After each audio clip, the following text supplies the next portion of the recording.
Welcome to a two-part series about decentralization on the internet and how it affects people, businesses, and society at large.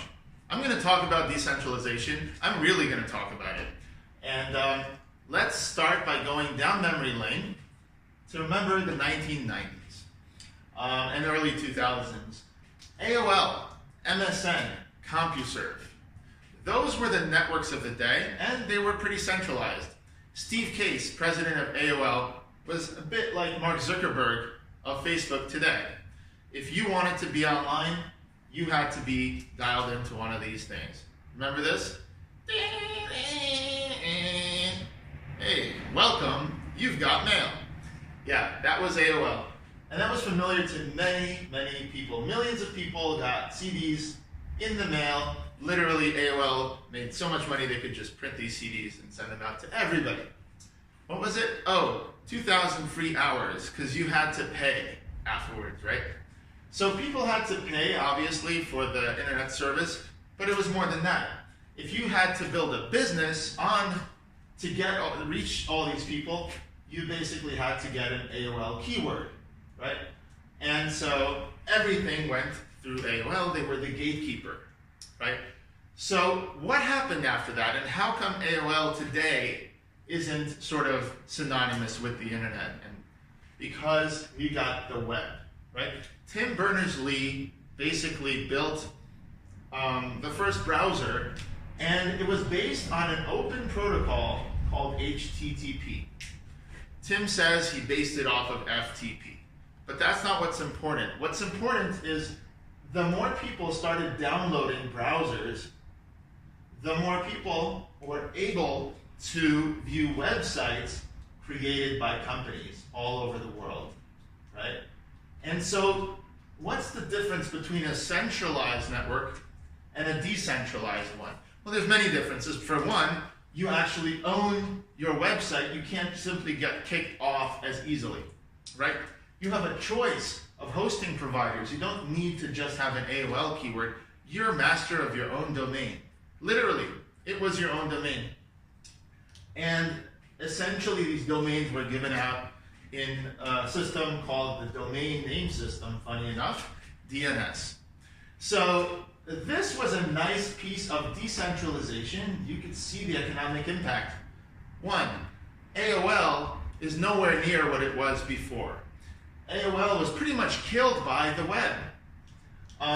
Also, the web, being permissionless, allowed so many different websites to appear, and it created trillions of dollars in just an explosion of wealth, and not just around the United States, but around the world. Imagine building something like Facebook on top of AOL, or Google, or Amazon on top of AOL. That's if you could get permission. Would AOL give permission to Facebook in order to compete and eat its own lunch? Probably not. But the web, being permissionless, kind of paved the way for this explosion of wealth for the world. What did that wealth lead to? More centralized websites.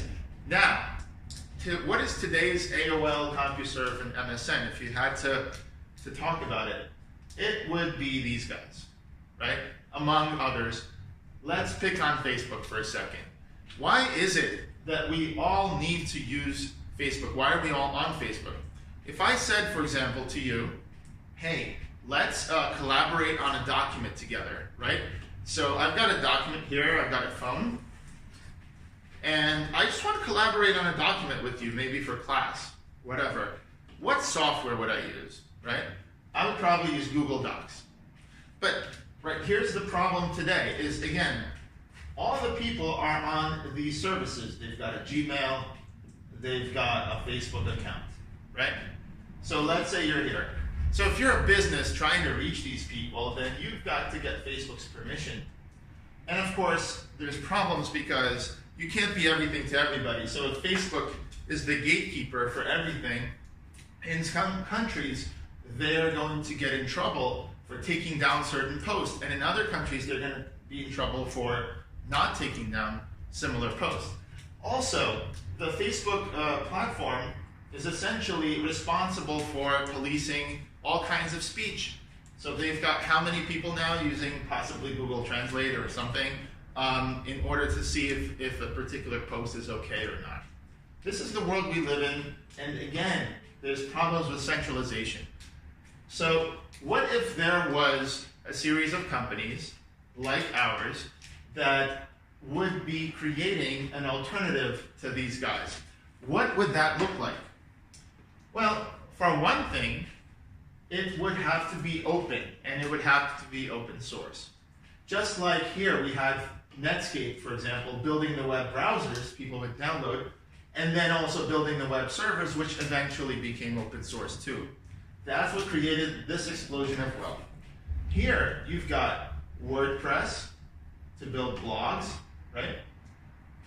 And by the way, WordPress powers 30% of all websites in the world that are coming online. So if you're putting out a website, what you do typically is you go to Bluehost or one of these, HostGator or one of these sites, you do the one-click install or another type of install, and boom, you've got WordPress. Then what happens is that you have people developing plugins for WordPress, kind of like little apps, that then they can sell directly to you, to the community, to the company that's decided, like TechCrunch, for example, built its whole thing on WordPress. Notice there's no middleman here. Whoever develops these things can sell directly to one or more WordPress installations. So you could have another WordPress here, and you could have this guy sell. Essentially, each person has their own business. So we're getting back to the same thing here. We're trying to do to Facebook and others what the web did to AOL and its siblings, right? And we think that this could be good for the world. Think about it. Let's say you live in Africa. Let's say you're an African village in Namibia. Okay, so this is my bad drawing of here's Africa, here's Namibia somewhere here. And then you've got the United States, let's say, again, not so good drawing, over here, okay? So here's California, here's San Francisco. Now, riddle me this. Why would most of the communication that you do require a signal going to California, being stored on a server farm, and then going back here? Think about the kinds of things we do. Let's say I wanted to make a doctor appointment. That would be pretty local, right? Like ZocDoc. But again, why do I need ZocDoc? What if I simply have our own local network here running something like ZocDoc? I simply make reservations locally. What if I want to make reservations at a local restaurant, at a local barbershop, at a local I don't know, movie theater? That should just be on my local network. What about if I want to get together with friends, or I want to do dating, or I want to make dinner plans, or if I'd like to have my wife maybe pick up something for dinner, shopping, supermarkets. Most social things are social done locally, right? So why do the signals have to go here? There's one reason. It's not the hardware. See, people in Namibia have cell phones. They can even load money onto the cell phones. There's software for a lot of things, but there's no good software for social networking. Wouldn't it be cool if you could run a social network straight off your phone? Well, that's a bit extreme maybe. But what if you could run a social network simply in your local community, off of the Wi-Fi, off of the mesh network in your city, where the Wi-Fi is generated? Then you wouldn't necessarily need the solutions today, which are kind of, well, look at them for yourself. You've got Google with Project Loon, flying balloons, okay, beaming the internet over here. You've got Facebook that wanted to fly drones and actually develop drones to fly and also bring the internet. Now here's the question. Why are they doing this and how can they afford this? Because they're making so much money off of your data, right? And they're making a lot of money on advertising and other things that they can afford to sponsor these things. They also went to India and tried to do internet.org, but the government in India gave them a hard time about it. Because if everything goes through their servers, there's many problems with that. Of course, you've got the NSA and other spy agencies looking to get that information because they want to worry about national security. Then you've got, for example, advertisers, right? These advertisers would love to advertise to you.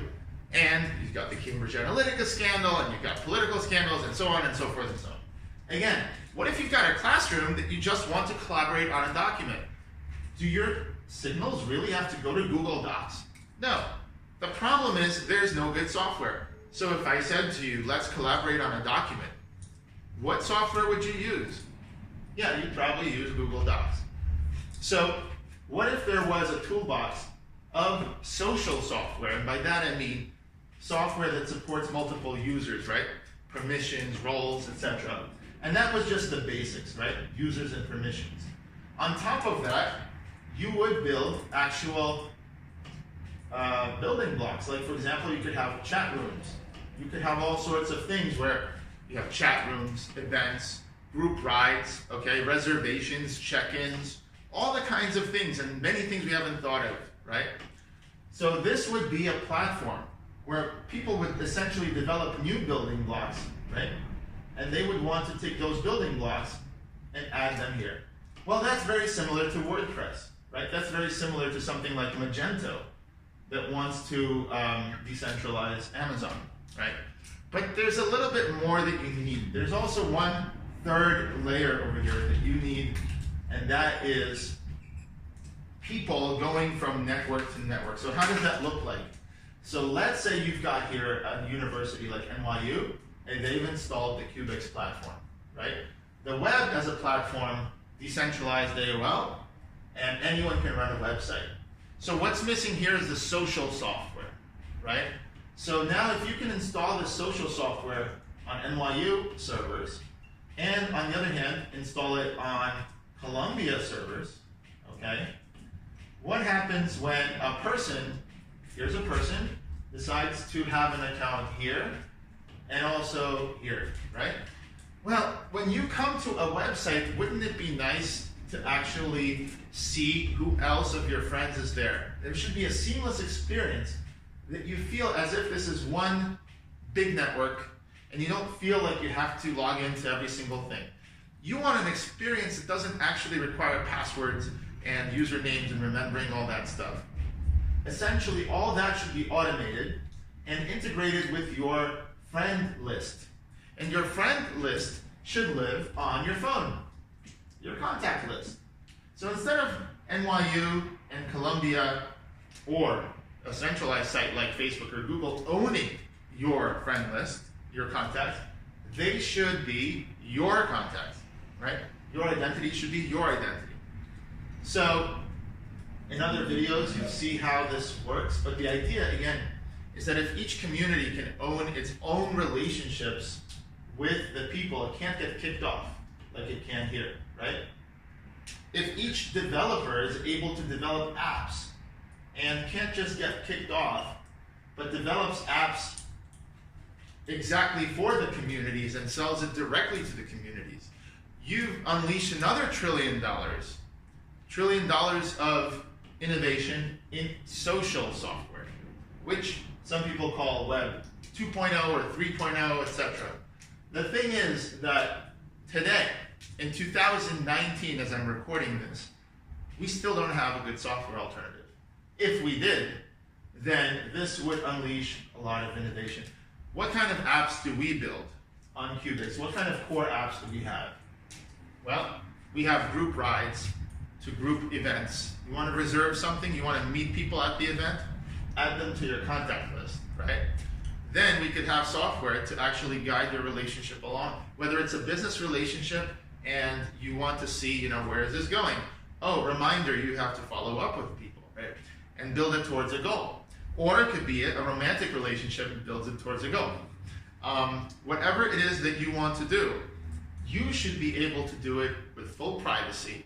And the communities, again, are motivated to install these things for you. The communities could be local, or they could be global. But if they're local, the nice thing is we also save a lot of electricity, because the signals can be here. Not only do we save electricity, but everything's super fast, right? Because if that server's in the other room, and you're collaborating on a document in the classroom, that's going to be lightning fast, and it could support 100 people. What's the point if 99 of the 100 people are in one spot for the signal to go here? Again, the only reason is there's no good software. So if there was good software, we'd actually have this happen here. Qbix is doing a few experimental projects as well. We've partnered with companies that build software for routers and captive portals. You know the thing where you come in and you get on the Wi-Fi immediately? What if that could be used for attendance? Okay, yeah, you create your account once, but then every time you walk into the room, your phone connects immediately, you get attendance for the classroom, or you may check into a concert and get stuff because you've proven that you've actually physically come there. You can unlock stuff in local networks that is only available in local areas, like for the concert. There's so many things you could do. Coffee shops, you can get online. Again, why get on the internet, the global internet, just to do local things, right? So that's kind of an overview of how decentralization can happen, but this is only part one. The thing is, with this decentralization, you have a choice of landlord, and that's way better than having no choice, right? Or having one choice or two. But the problem still is that the landlord can get hacked. Somebody can go into the local database and change things in that database, change how many credits you've got, read, your personal messages. And of course, Facebook tries to do this to police its network, right? A lot of these networks want to get this, but they're too big. So when Congress passed a law in 2018 that said that child pornography should be removed, and these networks are going to be held liable, even the Electronic Frontier Foundation came out and said, well, how are they going to do that? That chills free speech. But here's the thing, right? They're too big. We're talking about 1 billion or more users on these networks. Of course that's hard to police, and then you're going to have this Kafka-esque AI that tells you that your posts are being removed, but maybe it gets false positives. What if instead you have local communities, right? Whether they are local geographically or whether they're small communities, you know who the child pornographer is in a local community, right? You know necessarily, what's going on in your local community. And it's not just about child pornography, I just use that as the example of Congress, but you actually have community norms that are different in different parts of the world. And you might not necessarily want the outside world to know exactly what dinner plans you're making with your family or with your friends. By running things on local servers, you also have freedom of communities. That is why at Qbix, our motto is empowering people, uniting communities. So I hope this was an interesting video. In the next one, I'm going to take this even further and talk about the next phase of decentralization, which is going to happen, I think, in the next 10 years, and projects doing it. Our project doing it is called Intercoin. It starts with a social network, and it goes a lot further. So this is a bit more futuristic, and I'll cover it in the next video. Thanks for listening and watching.